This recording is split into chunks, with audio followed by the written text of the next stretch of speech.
Jadi menurut saya, publik tidak boleh capek-capek untuk menghujat si Panji ini begitu.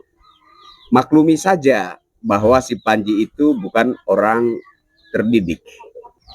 Bagaimana dengan kemunculan Denny Indrayana, DPO polisi, yang jelas merupakan oknum Partai Demokrat, di mana kita ketahui bersama bahwa ormas keagamaan yang bernama Hizbut Tahrir Indonesia atau HTI itu bertumbuh subur di era kepemerintahan Pak SBY. Pak SBY bahkan langsung juga turut bersikap. Ada beberapa relawan Bapak Jokowi yang disomasi, bahkan ada potensi bakalan dilaporkan ke polisi. Apa sudah dilaporkan ya? Siapa sebenarnya mantan pemimpin negara Republik Indonesia yang otoriter, yang kekuasaan penuh? Wapres Gibran katakan tidak perlu dilaporkan, tidak perlu dipolisikan. Itu bentuk kritis yang evaluatif, menunjukkan suatu kondisi emosi yang begitu stabil, yang begitu matang. Ini juga semakin meyakinkan kita, semakin meyakinkan rakyat Indonesia bahwa Wapres Gibran Rakabuming Raka merupakan cikal bakal pemimpin bangsa Indonesia masa depan. Upaya sehebat apapun yang kalian lakukan dengan tujuan meruntuhkan citra Bapak Jokowi dan terahnya secara moral, menjatuhkan reputasinya, itu tidak akan berdampak apa-apa. Sehingga rakyat otomatis berpandangan buah jatuh tidak jauh dari pohon, maka keturunan atau terah Bapak Jokowi akan sebaik Jokowi, bahkan jauh lebih baik Bapak Jokowi dalam memimpin bangsa ini.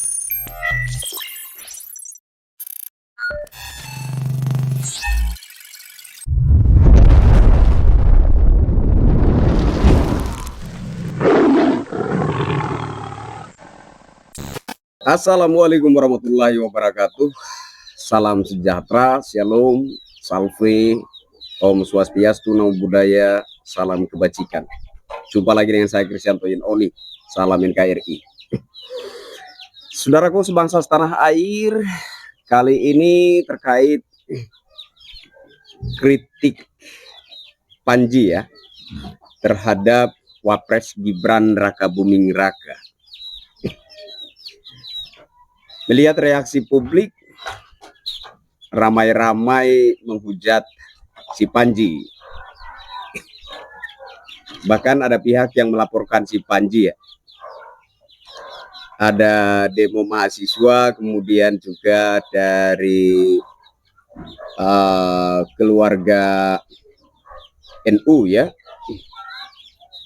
mendemo terkait kritikan si Panji terhadap Wapres Gibran Rakabuming Raka, juga merembet-rembet ke masalah tata kelola BUMN, di mana ada pihak ormas yang terkait dengan NU juga masuk sebagai pengelolanya. Itu yang dikritik oleh si Panji ini.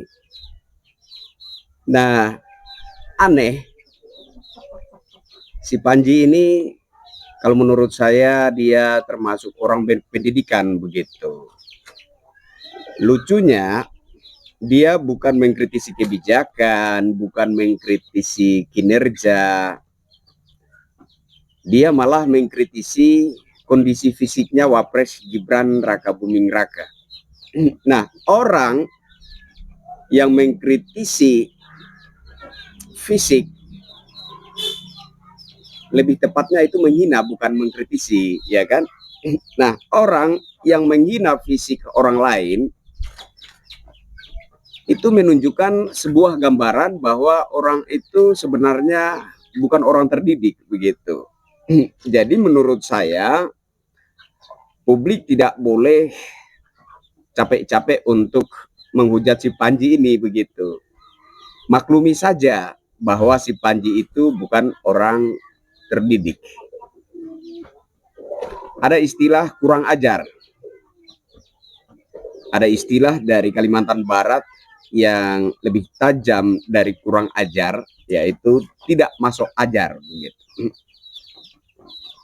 Jadi orang menyentil, menyinggung, merendahkan kondisi fisik orang lain, secara otomatis itu menunjukkan gambaran bahwa orang tersebut merupakan orang yang tidak terdidik, orang yang tidak punya pendidikan, begitu.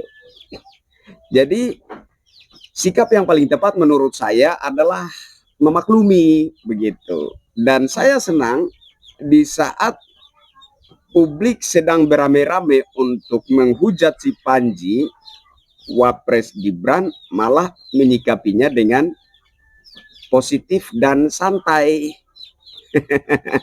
Wapres Gibran mengatakan itu bentuk kritik evaluatif. Wow, bagaimana mungkin itu bisa dikategorikan kritik yang evaluatif, sementara yang diserang adalah kondisi fisik.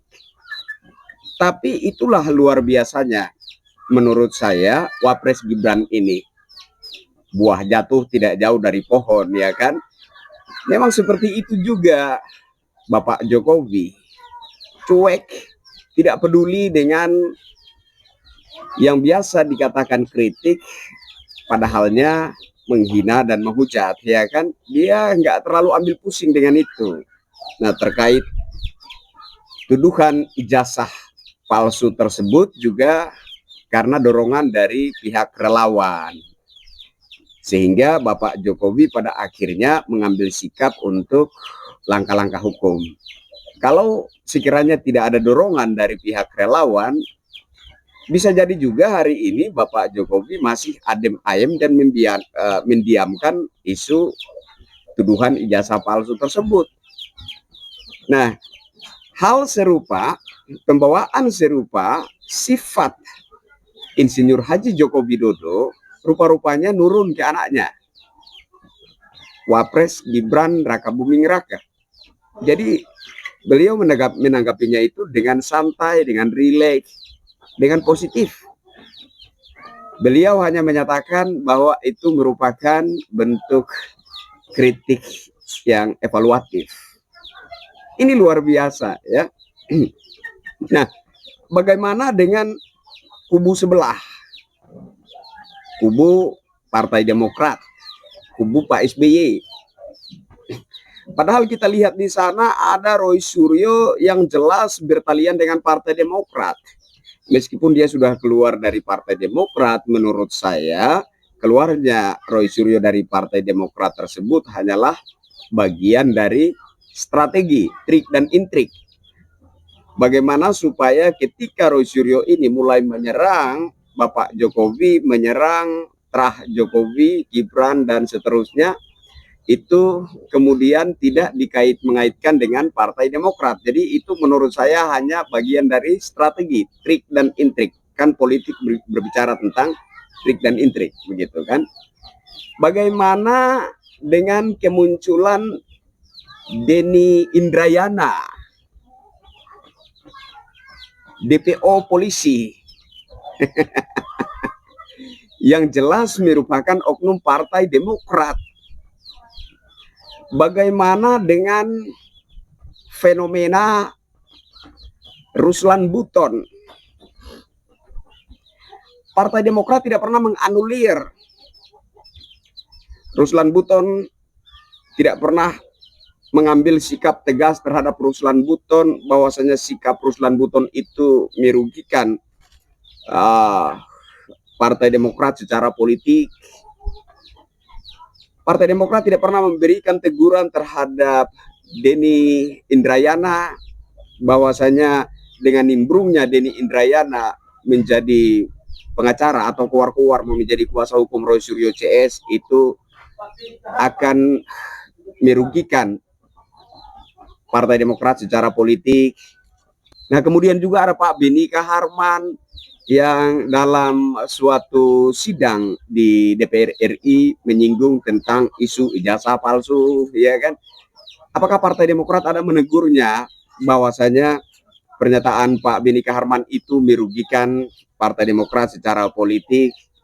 Kemudian ada aktivis HTI yang juga terlibat sebagai kuasa hukum pengacaranya Pak Roy Suryo dan kawan-kawannya tersebut, di mana kita ketahui bersama bahwa ormas keagamaan yang bernama Hizbut Tahrir Indonesia atau HTI itu bertumbuh subur di era kepemerintahan Pak SBY.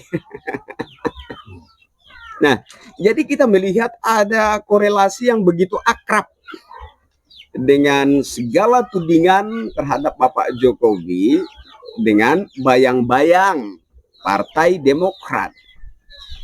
Tapi kemudian kita sebagai relawan Bapak Jokowi, sebagai pegiat sosial media, kita mulai menyuarakan itu, kita mulai membaca, menganalisa, dan menduga-duga ada keterlibatan Partai Demokrat di balik tudingan ijazah palsu Bapak Jokowi.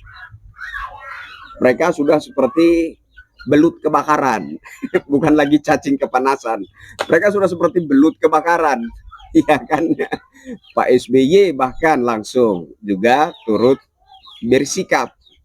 Ada beberapa relawan Bapak Jokowi yang disomasi, bahkan ada potensi bakalan dilaporkan ke polisi. Apa sudah dilaporkan ya? Ada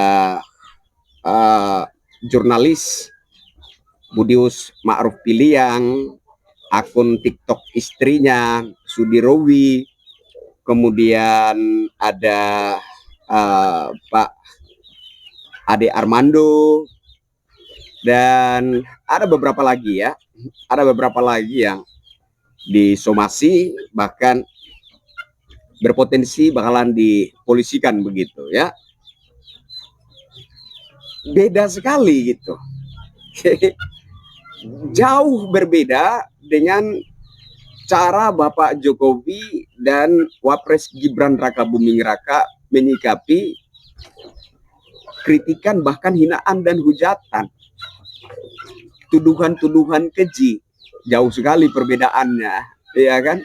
Baru saja kita beropini, baru saja kita membaca, menganalisa, dan menduga-duga bahwasanya semacam ada bayangan yang cukup jelas keterlibatan Partai Demokrat atau Pak SBY di balik tuduhan atau isu ijazah palsu Bapak Jokowi ini.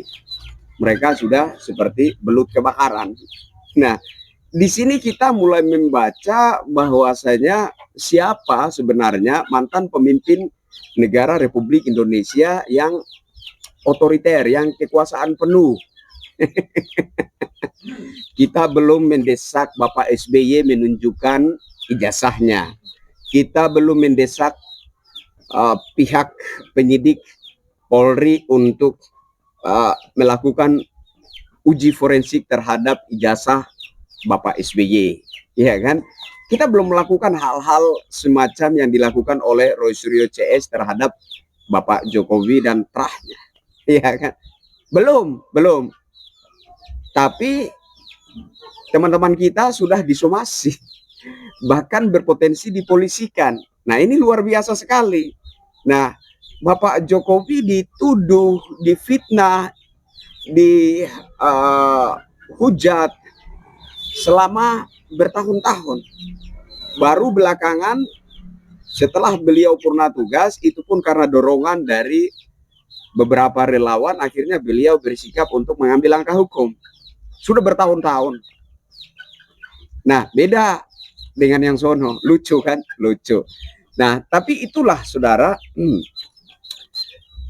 warna-warni kondisi perpolitikan tanah air kita. Nah, saya tertarik untuk menyoroti dan menyimpulkan sikap Wapres Gibran Raka Buming Raka yang menanggapi hinaan dari si Panji ini.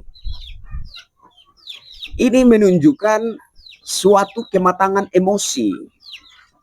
Wapres Gibran katakan tidak perlu dilaporkan, tidak perlu dipolisikan. Itu bentuk kritis yang evaluatif. Menunjukkan suatu kondisi emosi yang begitu stabil, yang begitu matang. Dan menurut saya, ini bukan yang pertama kali kan Wapres Gibran menyikapi hujatan yang dibalut dengan sebutan kritik, kan, dibalut dengan demokrasi, kebebasan berpendapat, ya kan. Ini bukan yang pertama kali Wapres Gibran menanggapi hujatan semacam itu. Dan seperti biasanya, kali ini juga beliau memberi sebuah tanggapan yang begitu memukau, yang begitu memancing decak kagum rakyat, bahkan bisa memancing decak kagum dunia terhadap Wapres Gibran ini. Ketika dihujat, dia katakan itu bentuk kritis yang evaluatif, luar biasa. Nah, ini juga semakin meyakinkan kita, semakin meyakinkan rakyat Indonesia bahwa Wapres Gibran Raka Buming Raka merupakan cikal bakal pemimpin bangsa Indonesia masa depan. Jadi buat para penghujat, buat para penghina, silahkan teruskan hujatan dan hinaan kalian, baik itu terhadap Bapak Jokowi, Presiden Republik Indonesia ke-7, maupun juga terhadap Wapres Gibran Raka Buming Raka. Seperti sebelum-sebelumnya saya katakan bahwa segala serangan kalian hal yang sia-sia, tidak akan berdampak, itu tidak akan meruntuhkan citra Bapak Jokowi dan terahnya secara moral, itu tidak akan berhasil ngedowngrade reputasi Bapak Jokowi dan terahnya. Semakin kalian menghujat, semakin kalian menghina mereka, rakyat justru akan semakin bersimpatik. Rakyat justru akan semakin mengagumi dan mencintai Bapak Jokowi dan terahnya. Apa yang kalian takutkan? Pengaruh Bapak Jokowi? Nggak usah ditakuti.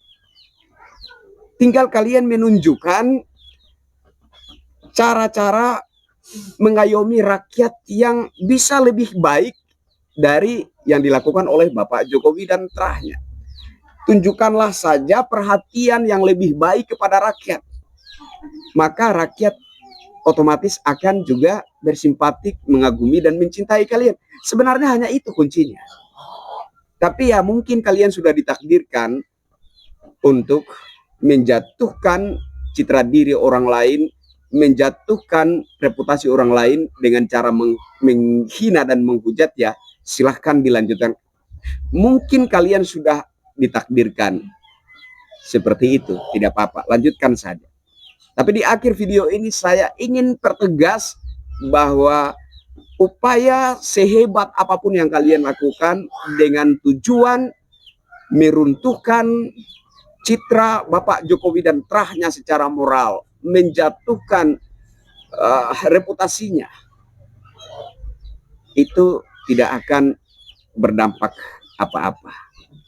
Kalian tidak akan beruntung. Itu justru semakin mengompori semangat cinta rakyat untuk Bapak Jokowi dan terahnya, semakin mengompori harapan rakyat agar kepemimpinan bangsa Indonesia ke depan dipegang oleh terah Bapak Jokowi. Kenapa? Karena rakyat sudah melihat kebaikan di kepemimpinan Bapak Insinyur Haji Joko Widodo 2014-2024, sehingga rakyat otomatis berpandangan buah jatuh tidak jauh dari pohon, maka keturunan atau terah Bapak Jokowi akan sebaik Jokowi, bahkan jauh lebih baik Bapak Jokowi dalam memimpin bangsa ini. Saya kira itu yang ingin saya sampaikan. Saya Kristianto Yen Oni, Salam waras untuk para pembenci Bapak Jokowi. Wassalamualaikum warahmatullahi wabarakatuh. Salam sejahtera, shalom, salve, om santi santi, santi om, namo buddhaya, salam kebajikan. Salam NKRI.